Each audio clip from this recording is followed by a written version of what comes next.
अस्सलाम वालेकुम friends, I am doctor Nazia and welcome back to my channel. तो आज मैं आपसे डिस्कस करूंगी किडनी स्टोन्स के बारे में, और जिसे हम रीनल स्टोन्स भी कहते हैं, और जिसे गुर्दे की पथरी कहा जाता है आम ज़ुबान में, और इसे यूरोलिथियसिस भी कहा जाता है। तो किडनी स्टोन्स जो है ये इतना ज़्यादा कॉमन है इंडिया में। In fact 20 to 25% population are suffering from kidney stones. So ये क्या है कि मतलब सबसे ज़्यादा इसकी बुरी बात ये होती है कि काफ़ी साल तक ये असिम्प्टोमेटिक रहता है, और जब बहुत ज़्यादा सीवियर हो चुका रहता है उसके बाद सिम्टम्स दिखाता है बॉडी में। तो फिर इसी वजह से ये काफ़ी ज़्यादा असिम्प्टोमेटिक रहने की वजह से बहुत ज़्यादा नुकसान कर देता है। पेशेंट बहुत लेट पहुंचता है फिजिशियन के पास। तो इस वजह से इसका ट्रीटमेंट में थोड़ा टाइम भी लग जाता है, क्योंकि स्टोन्स बड़े हो जाते हैं, और अगर छोटे हैं तो वो इजीली जल्दी ठीक हो जाते हैं। और दूसरी चीज़ ये कि मेन जो है वो ज़्यादा प्रोन है मोर देन फीमेल्स। मेन में ज़्यादा देखा कॉजेस क्या कॉजेज़ हो सकते हैं किडनी स्टोन्स के। सबसे पहले किडनी स्टोन्स होते क्या हैं, तो ये स्मॉल हार्ड एक्यूमुलेशन होता है मिनरल्स का, जो कि सॉल्ट का बॉडी में, जो कि आपके यूरिन के थ्रू एक्सक्रीट होना चाहिए था, लेकिन वो एक्सक्रीट नहीं हो सका।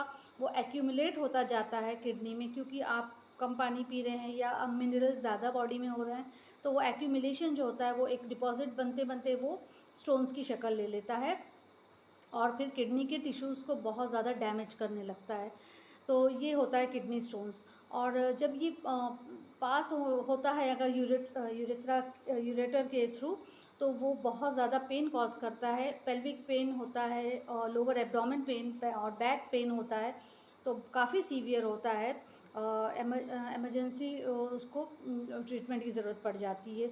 तो इसका पेन जो होता है बहुत मैसिव पेन होता है और बहुत सीवियर होता है, और बिल्कुल से शूट करता हुआ पेन होता है। तो अब आते हैं इसके कॉजेज़ की तरफ।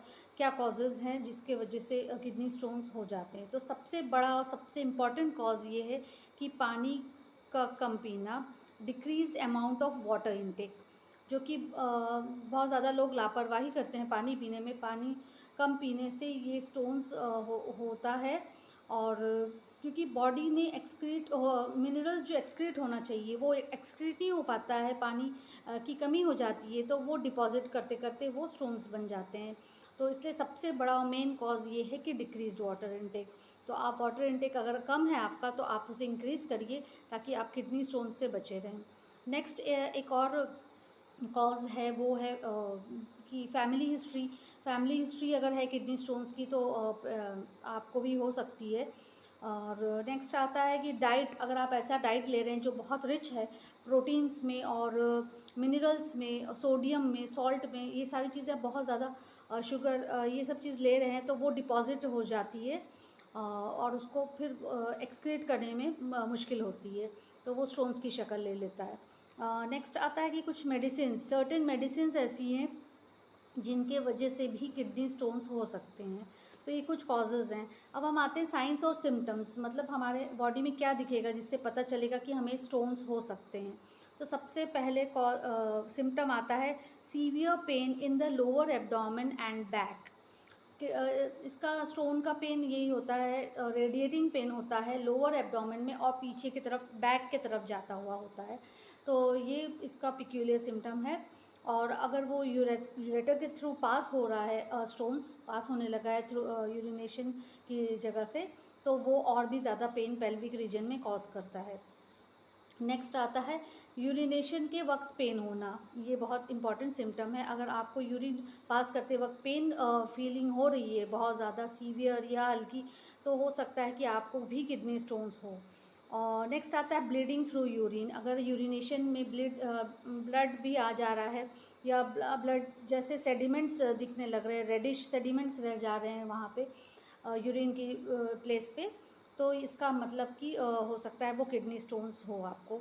और नेक्स्ट इतना ज़्यादा पेन की वजह से नौशिया एंड वॉमिटिंग भी पेशेंट को फील होने लगता है, और फीवर भी आ जाता है, हाई ग्रेड फीवर होता है, क्योंकि यूरिनरी ट्रैक्ट इन्फेक्शन हो जाता है, इतना ज़्यादा सीवियर पेन होता है। और नेक्स्ट होता है कि परसिस्टेंट यूरिनेशन, बार बार अर्ज होना यूरिनेशन के लिए। तो ये सारी चीज़ें होती है, ये सारे सिम्टम्स दिखाई देने लगते हैं पेशेंट में। अब होम्योपैथी की तरफ आते हैं कि होम्योपैथिकली हम कैसे ट्रीट करते हैं। तो होम्योपैथी में बहुत अच्छा रोल है, एक्सेलेंट रोल प्ले करता है इन treating kidney stones, in flushing out the stones. उसको तोड़ के बारीक करके वो फ्लश कर देता है थ्रू यूरिन। तो सारे पैथीज़ में सबसे बेस्ट आप जानते ही होंगे कि homeopathy plays the best role in treating kidney stones. और बहुत अच्छे अच्छे मेडिसिन हैं होम्योपैथी में जो कि बहुत अच्छी तरह से एक्ट करता है और बहुत इफ़ेक्टिव है, एक्सट्रीमली इफ़ेक्टिव है। तो फर्स्ट मेडिसिन की तरफ आते हैं। जो मैं यूज़ करती हूँ किडनी स्टोन्स के लिए प्रिस्क्राइब किया और बहुत अच्छा इफ़ेक्ट दिखा है, बहुत अच्छा रिस्पांस पेशेंट में। तो सबसे पहली मेडिसिन है डॉक्टर विल्मर शॉर्बे की कैलकुलाई रिनैली 30। तो कैलकुलाई रिनैली 30 जो है ये 5 ड्रॉप्स देनी है हाफ अ कप वाटर में दिन में 3 बार TDS देनी है। तो आप इस अगर आपको लगता है कि आपको किडनी स्टोन्स हैं, इसकी शिकायत है या आपको रिपोर्ट में आया है, तो आप ये दवा लेके देखिएगा। आपको 1 वीक के अंदर आपके जो स्टोन्स है वो थ्रू यूरिन एक्सक्रीट हो जाएंगे। नेक्स्ट एक मेडिसिन और आती है डॉक्टर रेकविक की, आती है R27 रीनल कैलकुलाई ड्रॉप्स। ये ड्रॉप्स होता है, ये भी बहुत इफ़ेक्टिव है। हाफ अ कप वाटर में आपको 10 to 15 ड्रॉप्स डाल के दिन में 3 बार पीना है। तो ये दोनों दवाएं आप एक साथ लेंगे तो आपको बहुत अच्छा इफ़ेक्ट मिलेगा अगर आपको स्टोन से की परेशानी है, आप सफ़र कर रहे हैं इससे तो। और नेक्स्ट एक कॉम्बिनेशन मैं बताती हूँ जो मदर टिंचर का कॉम्बिनेशन है। तो 2 दवाएं उसमें मिक्स करके एक साथ दी जाती है। तो फर्स्ट मेडिसिन है berberis vulgaris mother tincture, next medicine है हाइड्रेंजिया मदर टिंचर। तो ये जो 2 मेडिसिन है इन्हें एक फाइल में आप कंबाइन करके हाफ क्वांटिटी ले लीजिए और इसको 20 ड्रॉप्स आपको देना है दिन में 3 बार हाफ अ कप वाटर में। तो ये बहुत अच्छा रिस्पांस दिखाती है आपके स्टोन्स को रिमूव करने के लिए। और अगर आपको इन सिम्टम्स के साथ बहुत ज़्यादा बर्निंग मिक्चुरेशन है तो स्पेशली एक मेडिसिन साथ में लेनी है कैंथेरिस 30। कैंथेरिस 30 है जो 5 ड्रॉप्स लेनी है हाफ अ कप वाटर में दिन में 3 बार। तो इससे आपका जो बर्निंग मिक्चुरेशन की शिकायत है वो बिल्कुल ठीक हो जाएगी और स्टोन्स जो है वो ये बाकी सारी मेडिसिन से रिमूव हो जाएंगे। तो लेकिन डॉक्टर की सुपरविजन में लें ताकि डोजेस इंक्रीज़ डिक्रीज़ करने में इजीली वो सही रहे, कोई प्रॉब्लम ना आए। और तो ये जो 5 मेडिसिन्स मैंने बताई ये पांचों बहुत इफ़ेक्टिव है रीनल स्टोन्स के लिए और सबसे ज़्यादा कॉमनली यूज़ होने वाली मेडिसिन है।